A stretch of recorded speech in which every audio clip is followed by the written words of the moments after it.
Hello and welcome to Ula Tea Leaf Readings. My name is Lenore and tonight I'm going to be reading your tea leaves.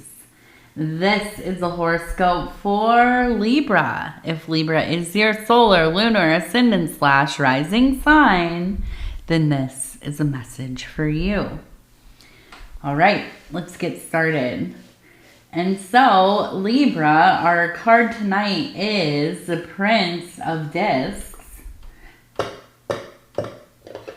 This is one that is very passionate about creating, getting everything in order so that you might begin to create. Now, is that resources? Is that, truly like a creative project? Are you starting a business, a relationship, a household? I don't know. We're going to take a look. So if you haven't subscribed yet, please think about doing that. You can hit that little bell. It'll let you know when the next readings are coming out. It is free to subscribe. And if you'd like to hit the little like button or leave a comment, I would love to hear from you. Okay.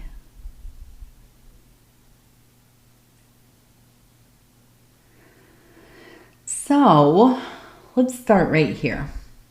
We have, it looks like a bowl right here. You can see kind of the horns. We have over here, and it also looks like a snail. Let me just say, a bowl and a snail. We also have a person standing here. They have birds all around them. Somebody who, and I think this is you, Libra, somebody who is quite psychic, quite clairvoyant. Somebody who is very much maybe a medium, maybe you channel, you have visions, dreams. The birds are messengers. They are messengers of the divine, of those who have transcended. So I feel like this period of time has been very active for you. You've been getting a lot of messages. Dreaming, very vivid dreams, a lot of symbolism, a feeling of, if you've ever dreamt very deeply and then you wake up and you feel like you're still not fully in the dream, right? You know you're awake, but there's that residue of the dream that follows you. Okay, now sometimes this can be really like a negative experience. You've had nightmares, you've had conflict in your dreams, and then you wake up in it and you bring it over into your waking life. I've had this, I sometimes have night terrors and stuff. Thankfully, not as much as I used to. But aside from those, right, that kind of carries over. But sometimes I'll have these silly dreams where, like I'm arguing with my husband in the dreams, or he does something that, that really upsets me in the dream. And then I wake up and it's like, I don't want to be mad at him in real life because he has not done these things or he hasn't said that to me or whatever. So I don't want to treat him poorly, but it's like, it comes with you. We haven't been arguing in real life, but in my dream I was arguing with you. And so now I'm just going to, try to avoid getting into that posture, right? So now this isn't exactly what I think you have going on.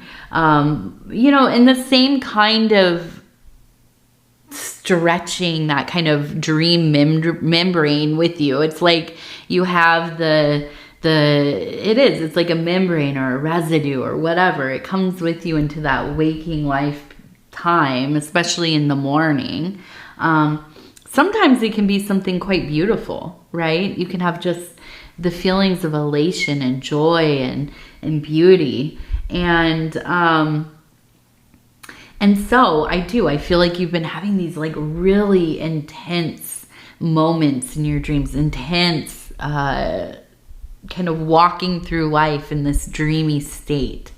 And in those places you're getting synchronicities, you're getting messages, symbols, repeating numbers, all of that stuff. And I feel like you're feeling very in tune with spirit. Like there's no question that there is something beyond the veil, because it absolutely is active in your daily life. It is not that there's like, here's my normal life and then here's my spiritual life. No, these things are fully blended together and you are quite aware of it. And so definitely be keeping track of this messaging that's coming through. Write it down. Do voice notes if that's easier, memos or whatever they're called.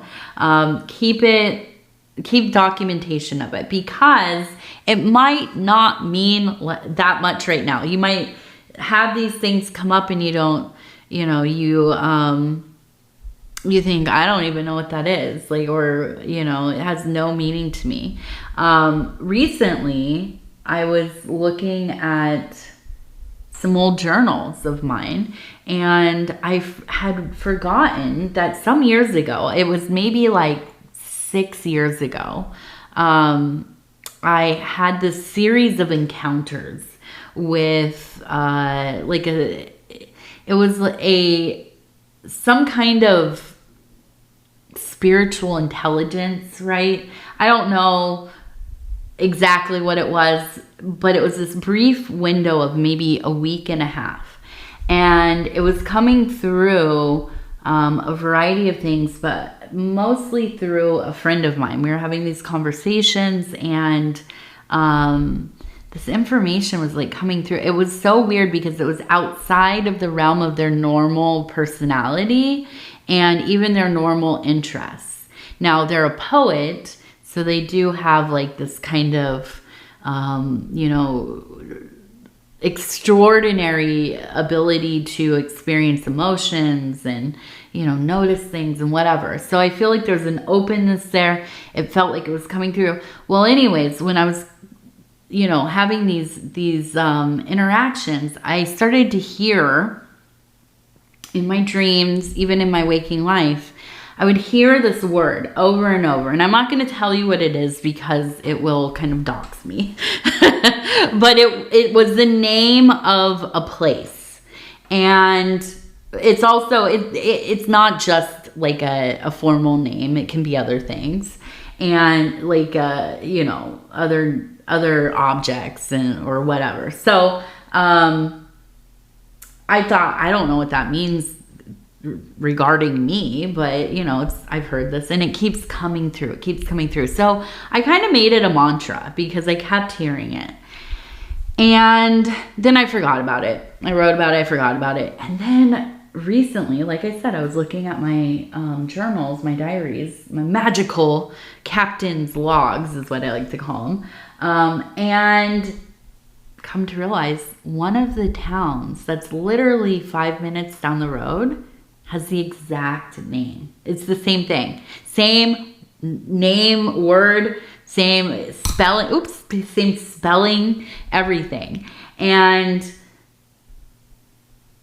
I just was like, yeah, that it happens. And sometimes, we think, oh, this is just, I don't have the time to write all this stuff down. I don't, I'm not really a journaler or a diarist or whatever.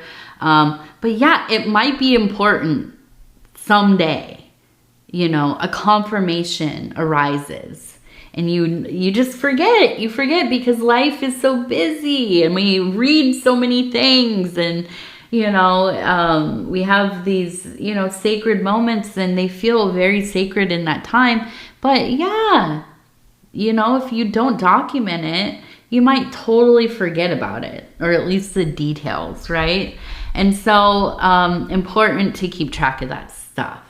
Now, we have maybe a Taurus. Maybe this is the beautiful Taurus bull down here on the card.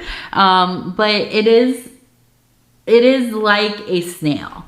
So I feel like this is that really fiery energy that is driving through your life. This creative force that is restructuring the landscape of your life, moving that earthen energy, okay?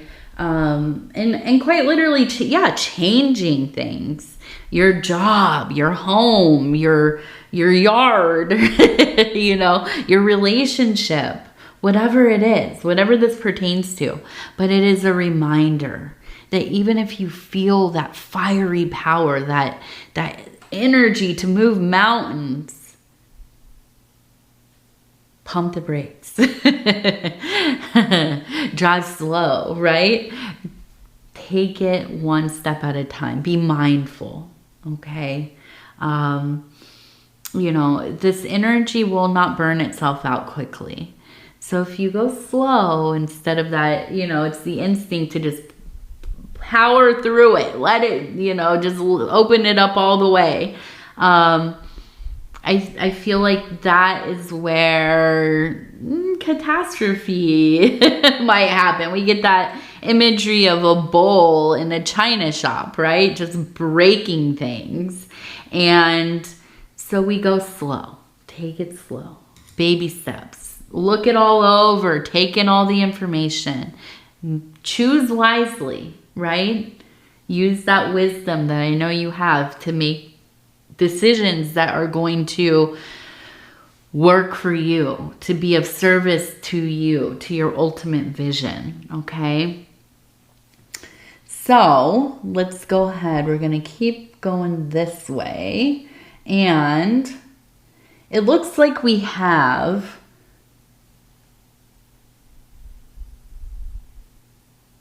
a person here, and it reminds me of an older person. Okay. Now next to them, to me, it looks like like an elemental cross, right?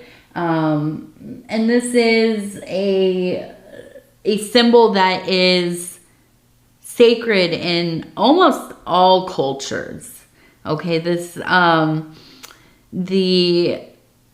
And it's usually, now it's not exactly like the cross in Christology. This is just kind of a cross that it is the same on each side. It's, you know, and it often is fit within a circle, okay? And this is, and I'm trying to think of what is it? Not the cardinal. It is an elemental cross. And so each side has an element, or each line is an element of the cross. So we have, you know, fire, earth, wind, and water. And so everything coming into balance. But when we have this person over here who does, I almost always think of like Baba Yaga, right? Which she gets a bad rap. But these kind of outlying outsider practitioners of ancient knowledge of herbalism,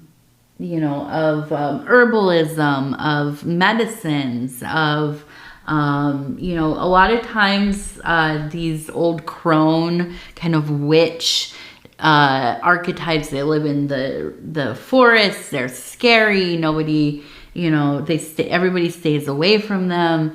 They are the outsiders of the tribe, of the clan. Sometimes you could think of them as like medicine women or shaman or people who walk on the borderlands. They interact with the supernatural, with animals and plants and the intelligences that are in all things. And so they're kind of scary, maybe a little creepy. There are mythologies created to keep you away from them. But so often in the practical sense, in the material world, these are women who had knowledge of women's health, right? These are women that were midwives, who took care of the newborns, infants, or other things that women might need help with surrounding pregnancy, and so on. So these, sometimes got this because they live in the mystery of things, or at least at that time it was more of a mystery in these olden days before the rise of, you know, kind of industrial Western medicine. Yeah, these were like mysterious people who did mysterious things away from everybody else. And you know, if something went wrong, if somebody, you know, didn't get well or whatever, then they were witches. This was a curse. They, you know, whatever. So I look at this and I'm feeling like, you know, you have a natural ability towards maybe healing, but it could be that you are somebody who has a real strong knowledge within plant magic or plant medicine, plant alchemy. You maybe are somebody who is a gardener into foraging. Maybe you create sacred objects. You might be like a faith healer or Reiki, energy healing, Tantra, yogic. You know, I mean, the list goes on and on and on, right? You might be somebody who works in fetish, voodoo, vandu, you know, the many variations of these kinds of sympathetic magic, you know, whatever it is. Or you have that family tie to it. It runs in your blood, okay? It might not be overt to you. You might not know who in the family is, you know, psychic or a healer or, you know, communes with the skinwalkers or whatever. But yeah, it's there. It definitely is. You have access to use of those elemental forces.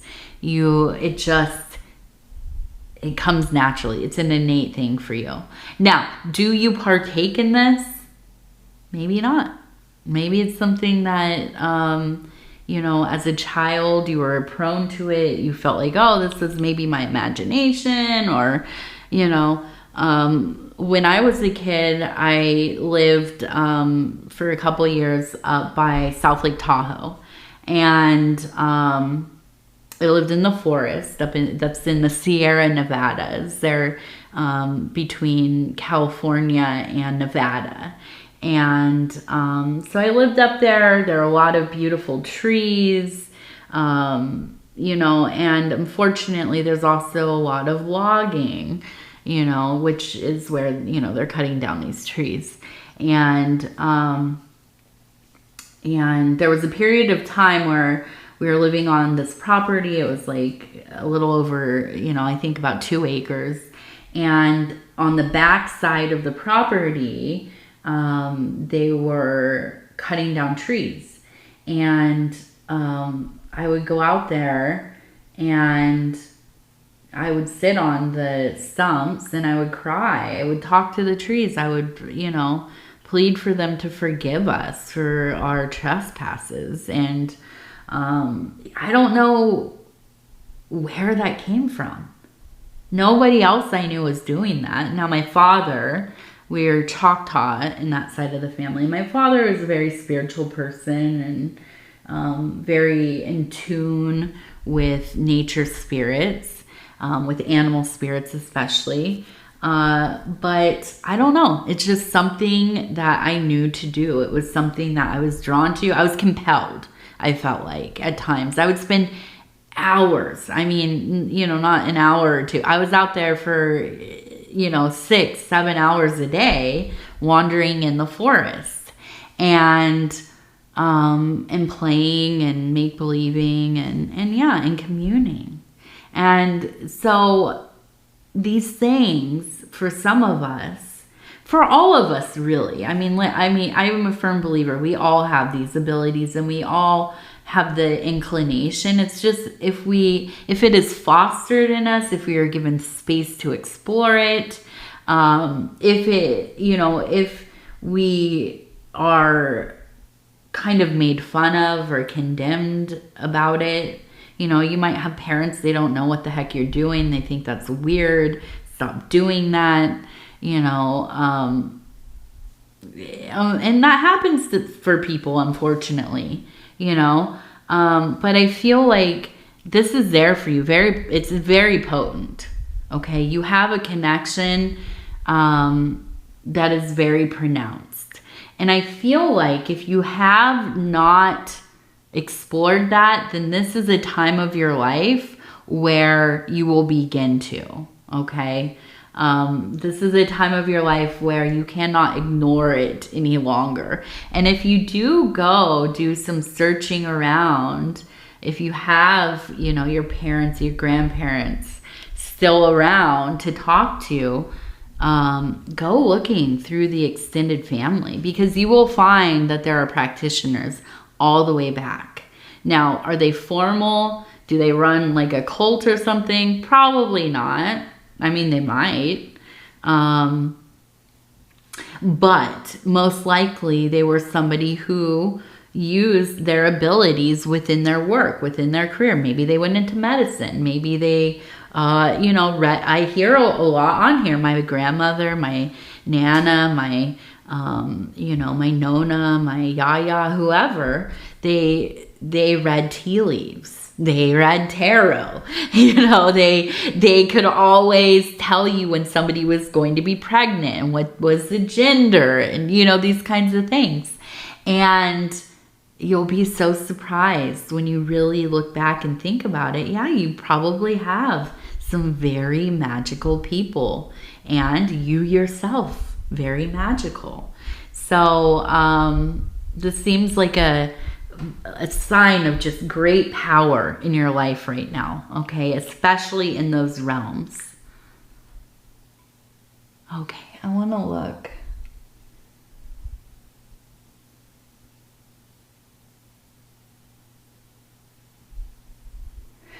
Okay, so we have a person between two horses, okay? And I feel like there is some kind of, I don't know, I don't think this has to do with you, but I feel like you have such love here. Love, love, hearts, hearts everywhere, okay? We also have two people hand in hand here, and it looks like maybe children, or I mean, you and a child. Maybe this is your children. Maybe it's like between family members. I'm not really sure, but it feels like there just seems to be this kind of falling apart, going different directions. You know, kind of, maybe you have two adult children. They're always arguing. They've always argued. They're having falling outs, or, you know, maybe this is like your, I don't know, your adult child and their in-laws or something, and they're fighting and, you know, whatever. I feel like you're in a position of trying to be a mediator, okay? But these energies are strong. This movement has to happen. Even if it's uncomfortable, even if it kind of restructures what the family dynamic is, I feel like this is a time where things do need to change. There's no putting a Band-Aid on it. There's no making people kind of, you know, just endure one another. Sometimes to get back to that place of deeper love, there has to be this kind of expelling of stagnant energy or blockages. So my only advice right here is to just be mindful that sometimes you got to let people argue it out. Sometimes people need to go no contact.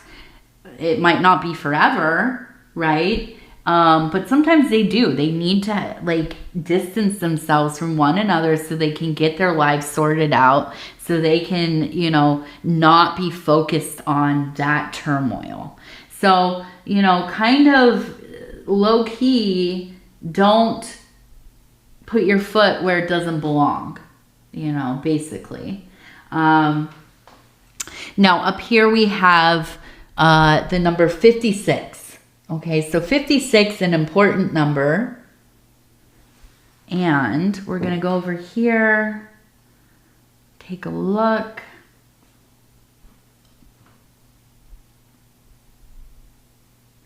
Okay, so we have 109. We also have LA.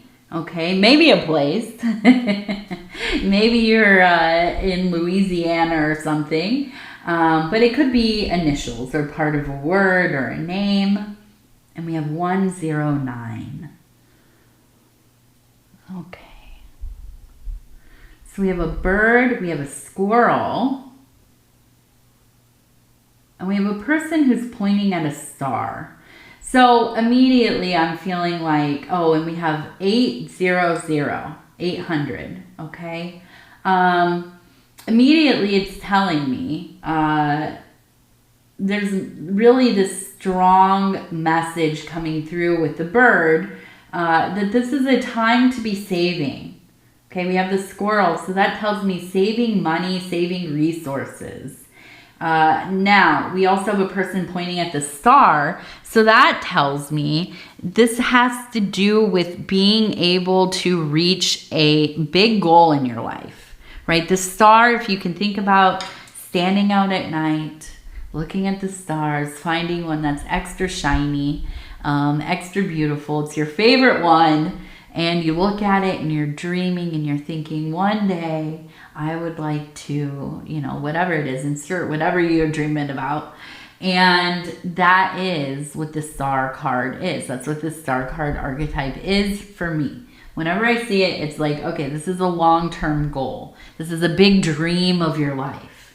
So I feel like this is the universe really telling you, begin to prepare, because this is a dream that you will spend time working on. And I do feel like you will obtain it. It will come to be, but it's something that you have to invest in. Not money. I'm not saying, I'm not going to tell you to invest in anything, but it's something that you do have to invest time and energy and, yeah, saving those resources, putting away what you can, when you can, so that, yeah, you may have the ability to, you know, support this thing that you want to do, okay? All right. Libra, let's do our divine doors. I'm going to flip through. I'm going to stop where it feels right. Okay, here's this beautiful little door. Well, it's a big door. It looks like a big door. Okay, and it says 1111. Yes, numbers and doubles, synchronicity and 2. Don't hold back your love now. Life is meant for you. Yes, life is meant for you. All right, Libra, I'm going to go ahead and tell you I love you because I do, and I thank you so much for spending this time with me. It is always such an honor. If you would be so kind as to like the video, it helps the channel. And if you haven't subscribed, think about doing that. You can hit that little bell. It'll let you know when the next readings are coming out. It is free to subscribe. And if you want to leave a comment, please do. I read them all. If you're new to the channel or this is your first time, shout it out in the comments. And with that, again, I'll say, I love you, I love you, I love you. Take care of yourself. We'll talk in a couple days. Good night.